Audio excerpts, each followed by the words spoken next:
Magandang hapon pong muli mga kaaro. September 29, 2024. So muli simulan naman po ng pag-aasikaso sa ating munting sakahan para sa second crop, ika nga. Yun, muli malamig po ang panahon at makulimlim, nag-uulan, bagamat nagpipilit na rin pong sumikat ang haring araw. Subalit may mga nagbibilad pa na hindi matapos-tapos sa mga panahon na to dahil po kay Julian, mga kaaro.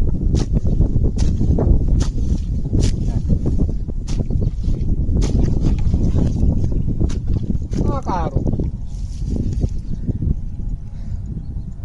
ito nga po yung solar na mga proyekto natin. Tapos yan, may mga huspo yan papunta roon. So yun, kaya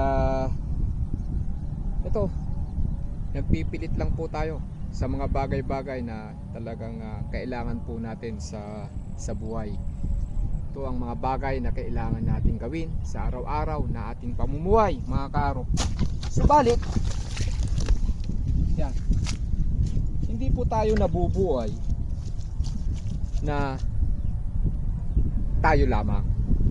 So talagang kailangan po natin ang ating kapwa sa ating pamumuhay sa araw-araw. Mga kaaro, ika nga nasusulat kung ano ang laman ng iyong puso ay siyang ilalabas ng iyong bibig. So sa mga sandaling ito, mga kaaro, ang tanging napapansin po kasi natin, bagamat sabi ko nga po ako ay isang magsasaka, subalit medyo patuloy tayong nagmamasid sa takbo o tinatakbo ng ating gobyerno, ng ating mga politiko. Mga kaaro, ito ay hindi labanan ng taga Luzon, taga Visayas o taga Mindanao. Ito ay hindi labanan ng iba't ibang kulay sa politika. Subalit, gaya ng nasabi ko, kung ano ang nilalaman ng aking puso, lalabas sa aking bibig. Wala man akong itatanging kulay, subalit mayroon at mayroong lalabas na sa tingin ninyo ay kulay na pinapanigan ko. Subalit mga kaaro, bilang isang tao, bilang isang mamamayan, ang nasa akin lang naman po ay ang pagmamahal sa bayan. Ang tanging hangad ko lamang ay kung sino ang makagaganap ng kanyang tungkulin, ng mandato na ibibigay sa kanya ng mamamayan. Yan. Kaya na lamang halimbawa sa Department of Agriculture. Yan.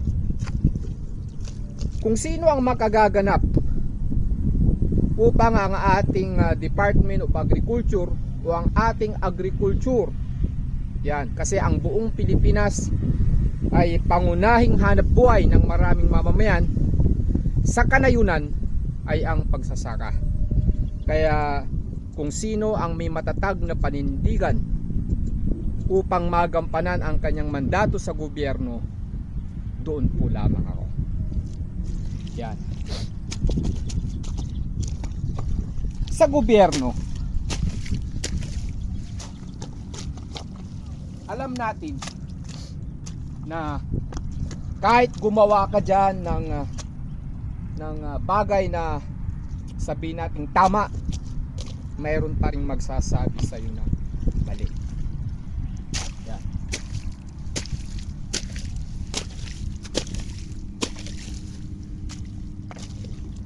Sa gobyerno, may tinatawag na political will. Ang ating bansa ay tinatawag na democratic country. So demokrasya, lagi pong nangunguna o ano ba dito?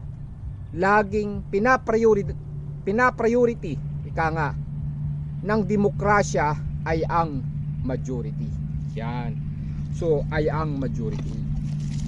Ngayon, mayroong mga oposisyon. Tama 'yon. Sa demokrasya napakaganda niyan. Mayroong oposisyon ika nga na siyang itong mga oposisyon ay sila ang sisilip sana o sisilip sa mga ginagawa ng majority ika nga. So kasi hindi po pwedeng lahat majority, dapat talaga may minority, may oposisyon sa demokrasya para mabalansi po na hindi lahat ng kung ano ang gusto ng administrasyon o halimbawa o ng majority ay tama. Hindi. Ngayon kung ikaw naman po ang nasa gobyerno, dapat may political will ka. Dahil marami pa ring oposisyon dyan na kahit mali na o kahit yung mga ibang oposisyon naman, kahit wala sa hulog, diba? Palibasa nga, ika nga sabi nga ni Marcoleta, ayaw nyo sa tao, kung ayaw nyo sa tao, halimbawa, yun. Pero dapat tignan naman natin ano ba ang ginagawa ng tao. Hindi porke ayaw nyo sa tao, ayaw nyo dun sa kulay ng isang tao, ay ayaw nyo na sa kanya. Dapat po hindi. Ang tinitignan po natin dito, ano bang ginagawa niya sa ating inang bayan. Yan. Kung hindi talaga siya gumagampad ng kanyang mandato, di tirahin natin yan. Kasi tayo naman po talaga ang naglagay sa mga yan dyan. Kaya tayo, kaya nga may eleksyon, bawian natin yan kapag hindi nila ginawa ang kanilang mandato. Yun. At sa mga inihalal naman dyan, umayos naman po kayo. At sa mga nagduduwag-duwagan, wag naman po. Dapat mo may political will kayo. Yan. Para magampanan ninyo ng maayos ang inyong mandato. Maayos ang ating lahat ng departamento sa gobyerno. Ika nga, kasi kami bilang mga ordinaryong mamamayan ay sa inyo namin ipinagkakatiwala ang mga departamentong ito. Ako dito sa agriculture at ang peace and order lang po. Yan ang pinaka-majority ng bansa. Kapag hindi maayos ang peace and order, walang patutunguhan ng ating bansa. At kapag walang political will ang magpapatupad nito, wala rin pong patutunguhan ang ating bansa. Kaya yan lamang po mga kaaro. So darating na naman, ika nga, ang nalalapit na naman ang eleksyon sa ating bansa. Yan. Marami na naman po ang mag-a-apply sa atin.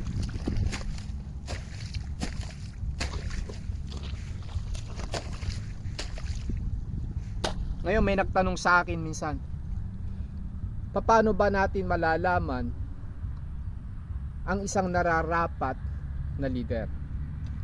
Yan. Ang tanging masasabi ko, tignan natin kung ang isang taong nag-a-apply sa atin ay may puso. May puso, maka-Diyos, makatao, makabansa. Yan. So, hindi po, wag po nating gawing basihan ang laki ng kanilang mga ibinibigay sa araw ng eleksyon. Di po ba? Sa araw ng eleksyon,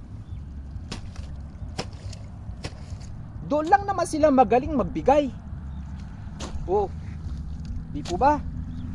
Araw ng eleksyon, ang galing-galing nilang magbigay. Yan. Tayo naman, minsan mayroon tayong kasabihan, kung sino yung malaking magbigay, di doon ako. Yan. So, wag pong ganun. Wag pong ganun mga kaaro. Kawawa ang ating bayan. kawawa ang kinabukasan ng ating mga susunod na henerasyon.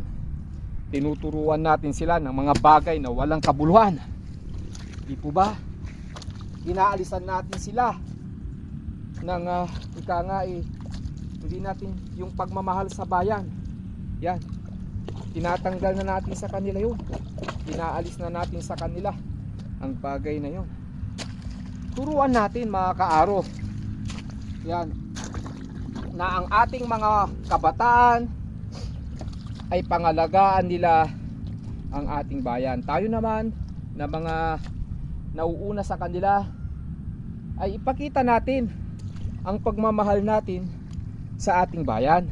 Kaya pumili po tayo ng mga tunay na naghahangad para sa kapayapaan, para sa kaginhawaan ng ating bayang Pilipinas. Yan. O ngayon, anong nakikita nyong kulay ko? May nakikita ba kayong kulay ko mga kaaro? Ngayon, kung sinong kulay, kung anong kulay ko ang nakikita nyo sa akin, di ibig sabihin siya yung nararapat. Di po ba? Siya yung nararapat iboto. Sino ba to? Sino ba tong sinasabi kong to? Ano ba yung kulay na nakikita nyo sa akin? Sino ang isang leader na handang mamatay at handang pumatay para sa inang bayan? Ganun po talaga yun. Hindi po nating maiiwasan yan. Kaya nga sa peace and order, mayroon tayong mga pulis. At andyan din, PNP, ika nga at ang EFP. Ano ba itong mga to? Di po ba may mga baril yan? Anin nila yan kung di sila papatay para sa kapayapaan, katahimikan ng ating bansa, ng ating bayan. So ganun po talaga yun. Yan.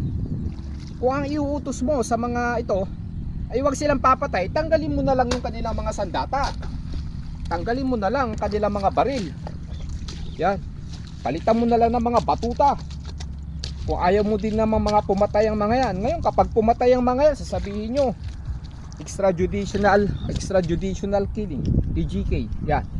Paparatangan nyo pa ang isang nagpatupad ng peace and order sa ating bayan. Yung matapang na nagsabing patayin ang mga lumalabag sa human rights. Ngayon may kaso. Yan. At least may political will yung tao. Kasi kailangan talaga natin yan. Political will. Oh. Di po ba? Maalala ko ulit. Kaya actually sa katotohanan po talaga panapan ako nung araw ni Bayani Fernando. Sabi niya, basta gagawin ko trabaho ko. Kapag may wali, idemanda nyo na lang ako. Yun ang political will. Yun. O di po ba? At mayroon naman pong isa dyan. Ganon din ang paninindigan. Yun ay para sa bayan. Kung para sa bayan gumagampan ng kanyang mandato, doon ako. Doon po dapat tayo. Nagkataon lang, opo. Kung nagkataon lang, pamilya natin ang nasagasaan, matigas kasi ang ulo. Kaya talagang dapat always face the consequences. Kapag may mali kang ginawa sa gobyerno,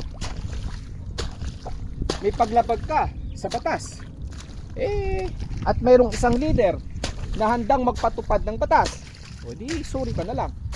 O di ba? Sorry ka na lang. Kasi may leader na marunong o handang ipatupad ng batas. Ha? Hindi yung may mga dyan, mayroong iba dyan dati noon. Sabi, walang kumpa-kumpare, walang kamag-anak, walang kaibigan. Kaso nga lang po na-impeach. So, yan. Ganun po yun. Ganun naman. Dapat talaga matapang ka. Kapag nag-apply ka sa gobyerno, matapang kang gampanan kung ano ang iyong mandato. Laging ang mandato ng gobyerno, hindi po ba? Always protect the welfare of the people. So yan ang mandato ng isang leader. Yan. So, tulad ko, magsasaka. Yan. Ito ang aking mandato. Ayusin ang pilapil. Yan. Para ang mga tubig, kung saka may tubig, hindi aalis. Pwede nating istakin ang tubig. O, nililinis natin ang pilapil para man lang yung mga ibang mga insekto rito, yung mga daga, mga ano, hindi nila pamahayan, kaya nililinis natin. So ito mandato, bawat isa sa atin ay may kanya-kanyang mandato sa buhay. Ang importante ay magampanan natin ang mga mandatong ito ng may pagsisikap, may pagtsatsaga, at may pagmamahal. So yun lamang po mga karo. Muli, magandang hapon, isang pinagpalang araw sa ating lahat. To God be the glory. Bye bye.